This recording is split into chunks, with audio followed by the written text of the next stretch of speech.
Previously on Heartland. 4 months after redistributing construction funds, financial crisis deepened catastrophically. Annual operating deficit $28,000, veterinary practice losing clients, mayor died from colic because incomplete barn prevented surgery. Winter exposed facilities inadequacies, marriage strained by accumulated resentment, explosive fight revealing deep hurt about sacrifice's consequences, Lindy frightened by parents' conflict and family's instability.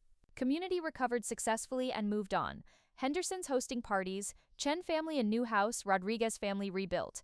Amy and Ty applied for provincial disaster relief after Lisa forced conversation about accepting help. Application approved for $75,000, stabilizing for 6 months, allowing winterization and repairs, but not solving fundamental problem of needing $450,000 to complete construction. The episode ended with relief funding securing survival but not completion. Amy and Ty processing shift from helpers to helped, questioning if permanent incompleteness was their new reality. Hello everyone and welcome back to Western Flavors. If you're enjoying this season, please hit that like button and subscribe so you never miss a chapter. Last episode showed relief funding providing temporary stabilization but not solving fundamental crisis. Tonight, the cumulative weight of months becomes unbearable as darkest moment arrives. Sometimes survival isn't enough when you've lost sight of why you're surviving. Sometimes believing you did the right thing doesn't prevent complete emotional collapse when consequences overwhelm everything. And sometimes you have to reach absolute bottom before remembering what actually matters, beyond buildings and money and all the things you thought defined success. February arrived with cold that felt personal, attacking Heartland's vulnerabilities with precision that seemed deliberately cruel. The relief funding had allowed basic winterization of incomplete barn, but basic meant functional, not comfortable. The facility maintained temperatures adequate for horses' survival, but inadequate for humans' sustained work in space that felt more like industrial warehouse than the welcoming barn Jack had envisioned. Ty spent 14-hour days in that cold space, treating animals while surrounded by constant reminders of what they'd sacrificed. Every incomplete wall, every exposed beam, every system that was roughed in but never finished, all of it testified to choice they'd made 5 months ago that had led them here. His veterinary practice had stabilized at diminished level. Several clients had returned after hearing about Heartland's struggles, offering loyalty that was touching but insufficient to restore income to previous levels. He was making enough to cover basic expenses, but the trajectory was wrong, slowly declining rather than growing, losing ground incrementally in ways that would eventually become catastrophic if not reversed. One afternoon, treating horse with minor injury in the inadequate space, Ty felt something break inside him. Not dramatically, just quiet recognition that he couldn't do this anymore. Couldn't keep working in facility that made his job harder every day. Couldn't keep pretending incomplete barn was acceptable workspace. Couldn't maintain optimism that situation would somehow improve when evidence consistently suggested deterioration was only trajectory available. He sat in barn office after client left, staring at incomplete walls, feeling exhaustion that went beyond physical tiredness into something more concerning, the resignation of someone who'd fought for months and couldn't remember anymore why fighting mattered. Amy found him there around 5 p.m., recognizing immediately that something was profoundly wrong beyond usual stress and frustration. What's going on? You've been sitting here for an hour. I can't do this anymore. I can't. I can't work in inadequate facility pretending it's okay. I can't keep losing clients because competitors have better equipment. I can't maintain belief that we're going to somehow fix this when every day just proves we're stuck permanently in. We received relief funding. We're stabilized for 6 months. Stabilized at inadequate level. Surviving in permanent incompleteness. That's not fixing anything. That's just postponing collapse while pretending we're okay. But we're not okay, Amy. We're failing slowly instead of quickly. But we're still failing. The despair in his voice frightened her because she recognized it. She felt the same thing but had been suppressing it, maintaining optimism she didn't genuinely feel because someone had to believe things would improve even when evidence suggested otherwise. That evening, Lisa called family meeting that everyone had been dreading. The relief funding had bought time, but time was revealing problems rather than solving them. Relief funding covers next 4 months of operations at current level. That gets us through June, but then what? We're still operating at annual deficit. Veterinary practice income remains insufficient. Construction completion remains impossible without resources we can't generate. What's the actual plan going forward? The silence was heavy. Nobody had answers because there weren't good answers. They were surviving through temporary funding, while fundamental problems remained unaddressed and unsolvable with resources available. Maybe there is no plan. Maybe we just survive month to month until relief funding runs out. Then we apply for more assistance if it's available. Then we survive on that until it runs out.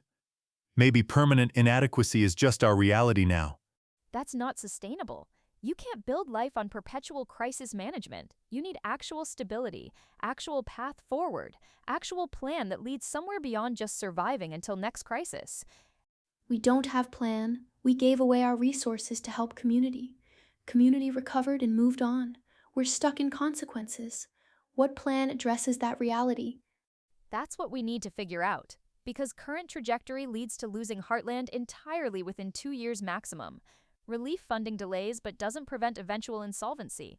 Lindy had been sitting quietly during meeting, but now spoke up with voice that carried fear and anger both.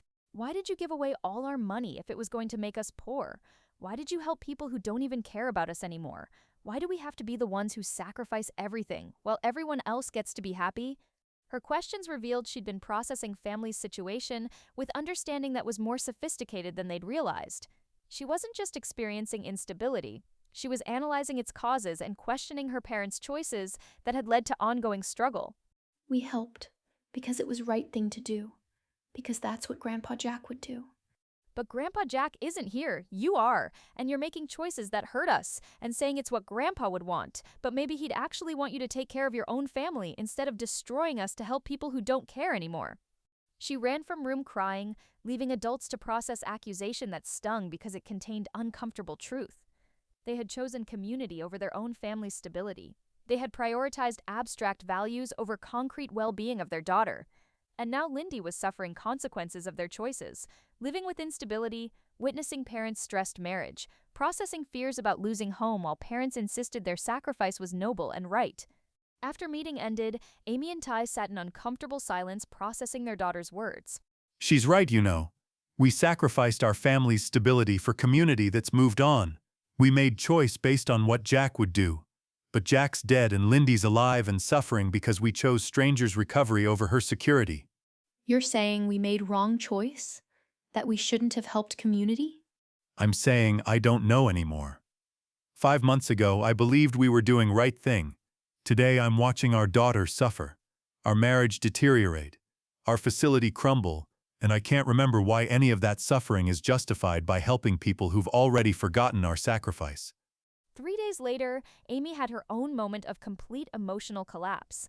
She was in incomplete barn, doing routine maintenance, when she found photograph that had fallen from box during evacuation 5 months ago. It showed Jack standing in front of original barn before fire, before destruction, before all the losses that had brought them to this moment. Jack looked happy in photo, proud of Heartland, confident in its purpose and future. The barn behind him was complete, beautiful, functional, everything it was supposed to be. And looking at that photo while standing in incomplete shadow of that vision, Amy felt something inside her shatter completely. She sat on barn floor holding photo, crying with intensity she'd been suppressing for months, crying for Jack and Tim and all the losses they'd endured, crying for Moonbeam and the horses who'd died in fire, crying for the complete barn they'd almost achieved before choosing to sacrifice it, crying for her marriage that was deteriorating under stress, crying for her daughter who was suffering because of choices made in Jack's name, crying for herself and the exhaustion of surviving repeated traumas without adequate recovery time between them. Ty found her there, recognizing immediately this was complete breakdown rather than momentary upset. He sat beside her on cold barn floor, holding her while she cried, both of them processing that they'd reached limit of what they could endure. Did we destroy everything? Did our sacrifice doom Jack's legacy permanently? Look at this barn, Ty. Look at what we've done to it. Jack built something beautiful and we've turned it into incomplete disaster we can't fix. We made choice based on his values. We helped community like he would have. But he wouldn't have destroyed Heartland to do it. He would have found way to help that didn't sacrifice everything he'd built. We thought we were honoring him, but maybe we just destroyed his life's work through generosity we couldn't afford. She held photographs showing what Heartland had been, comparing it to incomplete realities surrounding them. The contrast was devastating. Evidence that their choices, however well-intentioned, had led to outcome Jack never would have wanted. I don't know if we destroyed his legacy or honored it. I don't know if we made right choice or catastrophic mistake. I just know we're here, we're struggling, and I can't see path forward anymore. They sat together on barn floor, 42 and 38 years old, both exhausted beyond their years from accumulated traumas and stresses that had aged them prematurely. The weight of everything felt crushing. Jack's death, Tim's death, original fire, evacuation, Moonbeam's loss, fund redistribution, financial crisis, marriage strain, daughter's suffering, facility incompletion, community moving on. How much could family survive before there was nothing left to rebuild from? How many times could they start over before resilience became just another word for slow destruction? That evening, neither could eat dinner Lindy had helped Lisa prepare. They sat at table pushing food around plates, both recognizing they'd reached crisis point that couldn't be ignored or postponed anymore. Lisa finally addressed what everyone was thinking, but nobody wanted to say. We need to discuss whether keeping Heartland is even possible anymore, whether trying to maintain it is just prolonged suffering that ends in losing it anyway. Maybe selling property and starting over somewhere else is kindest option for everyone. No, you can't sell Heartland. It's Grandpa's place, it's our home. Sometimes love isn't enough to maintain something. Sometimes circumstances make preservation impossible, and letting go is mercy rather than betrayal. She's right. Maybe we're just prolonging inevitable. Watching Heartland deteriorate slowly while pretending we'll somehow fix it. Maybe quick death is kinder than slow one. You want to give up? After everything we've survived, everything we've fought for, you want to just surrender? I want to stop suffering. I want Lindy to have stable home. I want marriage that isn't consumed by stress. I want to work in adequate facility. I want life that isn't constant crisis management. And if keeping Heartland prevents all of that, then maybe keeping Heartland is wrong choice. The conversation escalated into another fight. Accusations about who was more committed, whose suffering was more valid, whether they'd made terrible mistake 5 months ago or were making terrible mistake now by considering surrender. Lindy fled to her room crying. Lisa retreated to give them space, and Amy and Ty were left alone with question that felt impossible. Do we keep fighting for Heartland, or do we accept we've lost and try to preserve what's left of our family before this destroys us completely? Around 9 p.m., after hours of tense silence, Ty went to Incomplete Barn alone.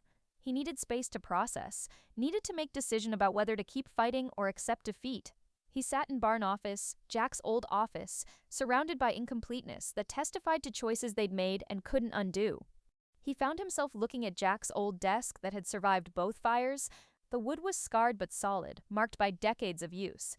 Jack had sat at this desk making impossible decisions, facing financial crises, dealing with losses that would have destroyed weaker people, and somehow Jack had survived it all, had kept Heartland functioning, had maintained its purpose despite repeated challenges. How? How had Jack found strength to keep going when circumstances suggested giving up was rational choice? Ty opened desk drawer looking for nothing particular and found journal he'd forgotten existed. Jack's personal writings from years ago. He opened it randomly, reading entry from after Marion's death. Hardest day since Marion died. Found myself wondering if keeping Heartland is honoring her memory or just my stubbornness refusing to accept she's gone. Property is expensive to maintain. I'm old, I'm tired. Selling would be easier than fighting to preserve place that's tied to so much loss. But then I remember why Marion created Heartland. It wasn't about buildings, that's what I keep forgetting. It was about service, about helping people and animals who needed it, about choosing to contribute rather than just exist. The barn is just wood and metal. What matters is what we do in it. If I preserve beautiful building but abandon purpose, I've destroyed Heartland more completely than any fire could. If I maintain purpose even in an inadequate facility, Heartland's legacy continues regardless of building's condition. I'm keeping this place, not because building is important, but because purpose is important. And I'm teaching Amy and Lou and Ty that legacy isn't property, it's values. Structures can burn. Values endure if we choose to honor them. Ty read passage multiple times, feeling something shift inside him. Jack had faced similar crisis, questioning whether preserving Heartland was honoring legacy or just stubborn refusal to accept defeat. And Jack had concluded that Heartland's purpose transcended its facilities, that values mattered more than buildings, that legacy was choices rather than structures. They'd been so focused on Incomplete Barn, on physical evidence of their sacrifice, that they'd forgotten what Heartland actually represented. It wasn't building, it was never building. It was willingness to help others, commitment to service, choosing community over self-interest even when cost was high. By that measure, they hadn't destroyed Jack's legacy. They'd honored it. They'd chosen helping community over completing building. They'd prioritized people over property. They'd made sacrifice that hurt them but served others. That was exactly what Jack had done repeatedly throughout his life. The barn being incomplete didn't mean they'd failed. It meant they'd succeeded at different goal than building completion. They'd succeeded at maintaining values that defined Heartland more authentically than any structure could. Ty found Amy in their bedroom, staring at ceiling, clearly also processing their situation and their fight. I found something in Jack's desk. Journal entry from after Marion died. He was questioning same things we are. Whether keeping Heartland honored legacy or betrayed it. Whether persistence was strength or stubbornness. Whether he should give up or keep fighting. He showed her the passage, watching her read it with tears streaming down her face. Heartland's legacy isn't property, it's values.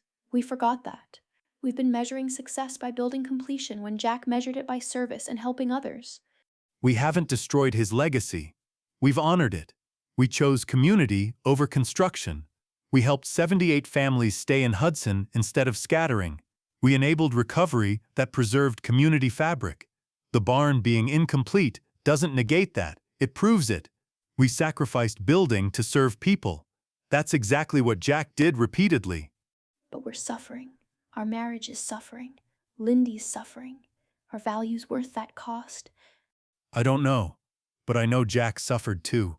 After Marion, after losses, through financial crises. He survived by remembering purpose mattered more than comfort. Not that suffering was good, but that meaning made suffering bearable. They sat together processing reframe that didn't solve their problems but changed how they understood them. They were suffering, yes. They were struggling financially, yes. The barn was incomplete, yes. But they'd also helped community substantially, honored Jack's values authentically, chosen service over security in ways that were consistent with everything Heartland had always represented. Maybe success wasn't completing building. Maybe success was maintaining purpose despite incomplete building. Maybe legacy wasn't property that could burn or deteriorate. Maybe legacy was values that endured through choices that honored them even when cost was devastating. The next morning, Amy and Ty gathered Lindy and Lisa for family meeting that was different from previous ones. This wasn't about financial crisis or planning or discussing problems. This was about remembering who they were and what they'd chosen to be. Last night I found journal entry from Jack, written after Marion died. He was questioning same things we are. Whether Heartland was worth preserving, whether he was honoring legacy or destroying it. And he concluded that Heartland's legacy isn't buildings, it's values. Service, community, helping others. Structures can burn, but values endure if we choose to honor them. 5 months ago, we chose to redistribute construction funds to help fire victims. That choice has cost us everything, financially, emotionally, physically. We're barely surviving consequences of generosity we thought we could afford. But looking at what we actually did, we enabled 78 families to stay in Hudson instead of scattering. We preserved community fabric. We helped people rebuild their lives. The barn being incomplete isn't failure. It's evidence of success at different goal than building completion. We succeeded at being Bartletts, at honoring Jack and Marion and Tim by choosing people over property. But we're still suffering. You said we're barely surviving. We are. And that's hard. And it's okay to acknowledge it's hard. But suffering doesn't mean we made wrong choice. Sometimes right choice is hard. Sometimes honoring values costs everything. So what are you saying? That you're keeping Heartland despite financial crisis? That you're not giving up? We're saying we're remembering why we made choice 5 months ago. We chose to help community. That choice had devastating consequences we didn't fully predict. But it was right choice, because it honored values that define us and honored legacy Jack left. We're not giving up. We're accepting that completing barn might not happen. We're adapting to work with an incomplete facility. We're acknowledging suffering while also maintaining belief that serving community matters more than perfect buildings. She looked at Lindy directly, needing her daughter to understand. You asked why we helped people who don't care about us anymore, and that's a fair question. But we didn't help them because we expected gratitude or reciprocity. We helped because they needed it, and we had resources. That's what Grandpa Jack taught us. That's what being Bartlett means. Sometimes you help knowing people will forget your sacrifice.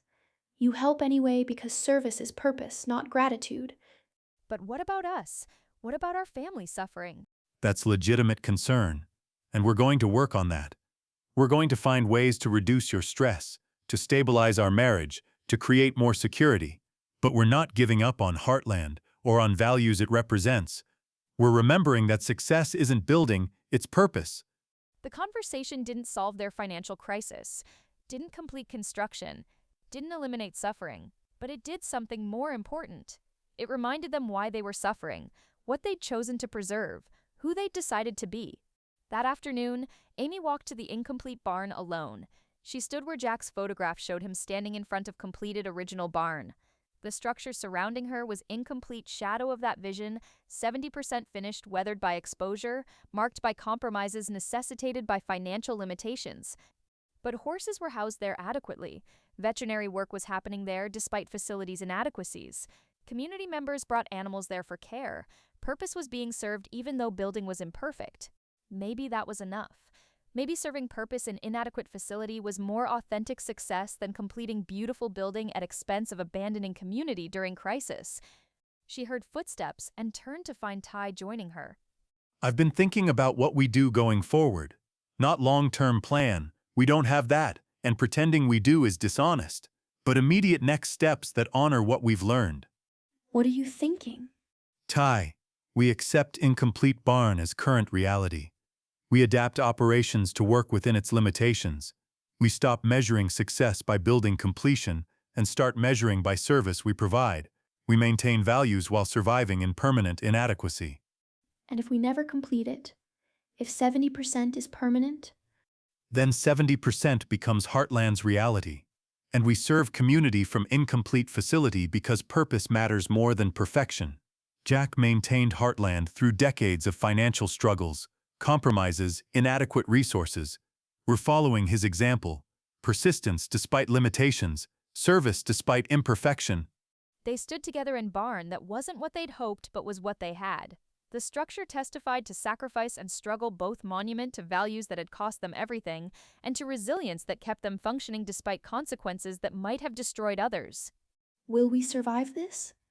Honestly, will our marriage, our family, our facility survive consequences of choice we made 5 months ago? I don't know, but I know we're not giving up today. Today we remember why we made choice. Today we honor Jack's values by persisting despite suffering. Today we choose to keep serving community even when communities moved on. Tomorrow might be different, but today we're Bartletts, and that means something even when it costs everything. That evening, they sat at dinner table with Lindy and Lisa, eating meal that was simple but adequate. The conversation was lighter than it had been in weeks, not because problems were solved, but because perspective had shifted from despair to determination. Are we really going to be okay? Or are you just saying that to make me feel better? We're going to survive. That's not same as being okay easily, but we're going to keep fighting, keep adapting, keep honoring Grandpa Jack's values even when it's hard. And that's what okay means for Bartletts, not comfort but persistence, not ease but purpose. I've watched this family survive Jack's death, Tim's death, original fire, evacuation, financial crisis, and more. You're remarkably resilient. Resilience doesn't mean not suffering. It means surviving suffering without losing who you are. That's what you're doing. And we'll find solutions eventually. I don't know what they are yet, but relief funding bought us time. Time to adapt, to rebuild practice, to figure out path forward we can't see clearly now. We're not defeated, we're just between solutions. The phrase captured their situation accurately. Between solutions, not solved but not unsolvable. Suffering but not destroyed. Struggling but not surrendering.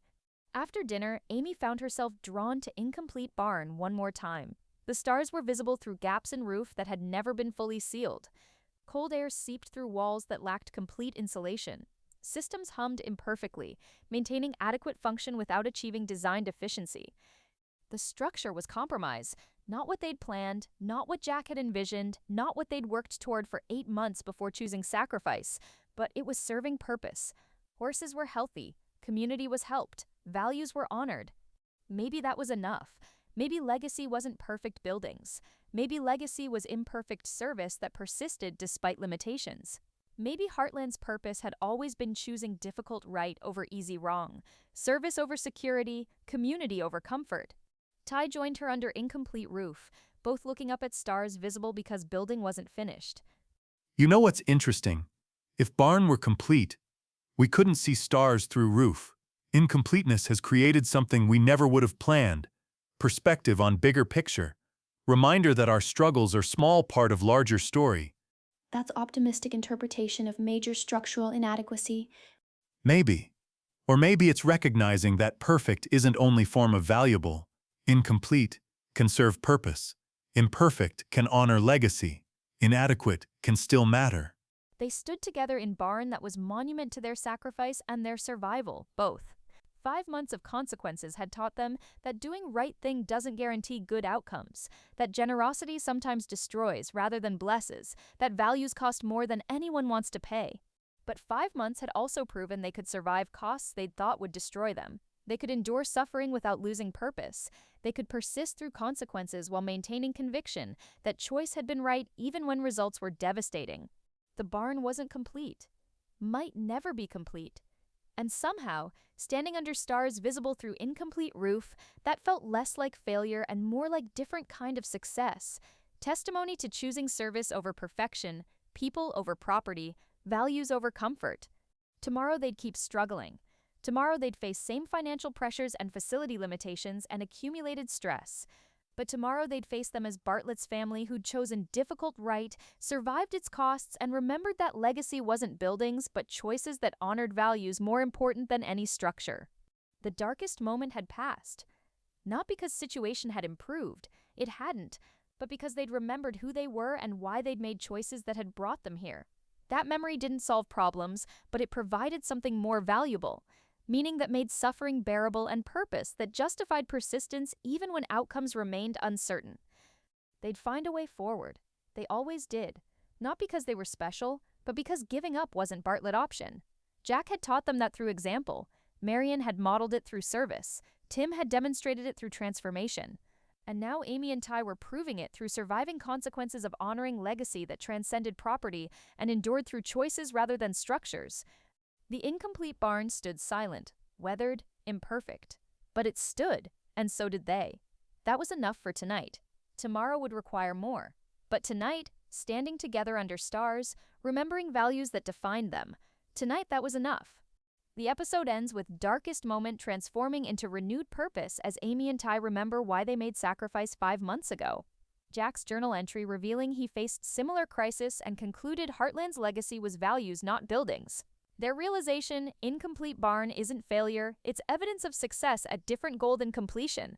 They succeeded at being Bartlett's, choosing community over construction, honoring Jack's legacy authentically, still suffering financially, still struggling with inadequate facility, still barely surviving, but perspective shifted from despair to determination.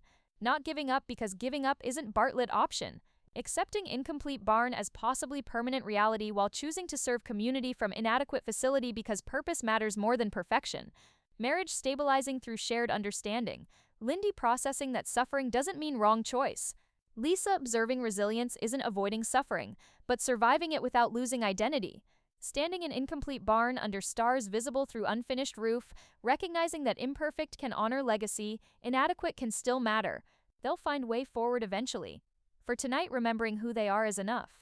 Between solutions but not defeated. Struggling but not surrendering. Bartlett's persist.